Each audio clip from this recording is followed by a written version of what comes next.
Ouais, c'est parti pour tourner une deuxième fois cette vidéo. Bonjour. Donc comme vous avez vu sur le titre de la vidéo, aujourd'hui on va parler de mon jeu de cartes préféré qui se nomme en ce moment le Monopoly.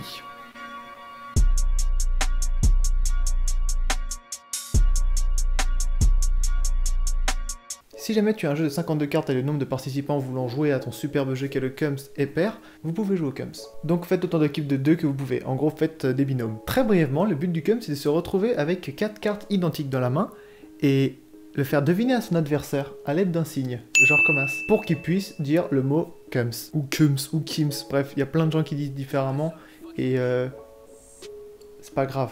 Commençons. Disposez-vous autour d'une table de manière à ce que vous ne vous retrouvez pas avec votre coéquipier. Putain, elle est dure cette. Disposez-vous autour d'une table de manière à ce que vous ne vous retrouvez pas avec votre coéquipier juste en face de vous. Donc, mettez-vous en diagonale.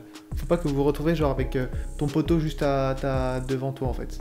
Bon, nous on est que deux. J'ai juste pas assez d'amis pour pouvoir être plus. Chaque équipe doit impérativement trouver un signe pour qu'il puisse prévenir son poteau en cas de Cums. Je rappelle, c'est 4 cartes dans la main. Identiques. Identiques. Pour ça, je vous ai concocté quelques petits exemples. Le clin d'œil sexy, le move de narine, le je laisse un petit espace tout beau tout propre entre mes cartes, et le je regarde attentivement mon coéquipier car je suis émotionnellement instable et je n'arrive pas à cacher mon excitation de Cums que j'ai durement obtenu. Maintenant vous êtes prêts, vous avez votre pote à la compote, vous êtes correctement disposé autour d'une table et vous avez un signe magique qui en fera des jaloux. Donc le donneur ou le distributeur ou tout ce que tu veux donne 4 cartes à chaque personne, à chaque participant. Attention, petite subtilité, si jamais tu te retrouves déjà avec 3 cartes identiques alors que tu viens à peine de prendre tes cartes, il faut que tu les redonnes dans le deck, entre guillemets, et que tu en repioches 4. Ensuite, après la distribution, le donneur dispose 4 cartes face visible sur le terrain, ou face recto si tu joues à Yu-Gi-Oh! Et à son top, les joueurs peuvent échanger leurs cartes avec celles qui sont disposées sur la table. En suivant bien précisément cet ordre, je dépose ma carte, et je prends celle qui m'intéresse. Sinon c'est la triche. Alors c'est plus facile du coup, parce que t'as qu'à prendre toutes les cartes, après tu te retrouves avec un putain de main de 8 cartes là, et que tu enlèves. Donc vous l'avez deviné, il faut toujours se retrouver avec 4 cartes dans la main, ainsi que 4 cartes posées sur la table, face visible. Vient le moment où tout le monde s'emballe avec des cartes qui sont posées sur la table, alors que là, on les balaye, en gros, on les met à la poubelle. Attention, blague incroyable qui arrive. Pas au sens propre, sinon tu vas devoir racheter des tonnes de cartes. Et le donneur redispose 4 cartes face visible sur le terrain, et à son top, c'est le même refrain. On pioche, on met à la poubelle, on balaye, on met des layettes laser, et voilà.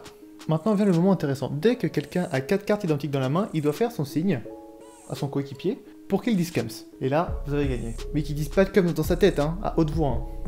Genre, Cums. Juste une petite subtilité, quand on balaye ou qu'on dépose des cartes sur le terrain, on n'a pas le droit de dire Cums ou contre Cums ou autre semblable. Maintenant, comment peut-on gagner dans ce jeu qui est, je cite, très populaire chez les jeunes? T'arrives à faire comprendre à ton coéquipier que tu as Cums et tu fais ton signe de la street du futur et ensuite il dit Cums, c'est un point pour vous. Mais attention, si jamais tu gueules Cums alors qu'il n'a pas Cums, c'est un point pour l'équipe adverse. Toi et ton coéquipier du turfu avaient en même temps Cums, l'un de vous doit crier double Cums. Et ça, c'est 2 points pour l'équipe qui a dit double Cums. Vous avez un Cums, mais que l'un de l'équipe adverse ou des équipes adverses le devine et dit contre Cums, c'est un point pour eux. Et la même chose, si jamais il dit contre Cums alors que tu n'as pas Cums, et ben c'est un point pour vous. Si jamais on devine un signe, c'est un point pour l'équipe qui l'a deviné, et l'équipe qui s'est fait voler son signe doit impérativement le changer pour recommencer, à part si c'est un mauvais joueur et qui part en pleurant. Ensuite, plus qu'à mettre une sorte de limite de points, genre on va dire 10, et c'est tout. Dorénavant, vous pouvez vous fendre de la poire très sereinement grâce à cette sublime vidéo qui vous a appris les règles du Cums.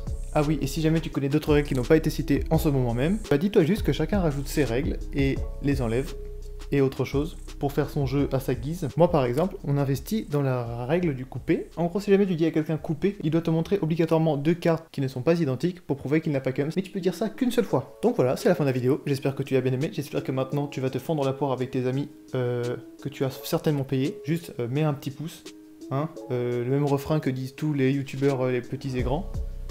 Et bah, abonne-toi, hein, bientôt la barre des 200 abonnés, allons-y. Sereinement, et j'espère juste que tu n'as pas cramé que je portais des crocs durant toute cette vidéo. Merci à vous, au revoir.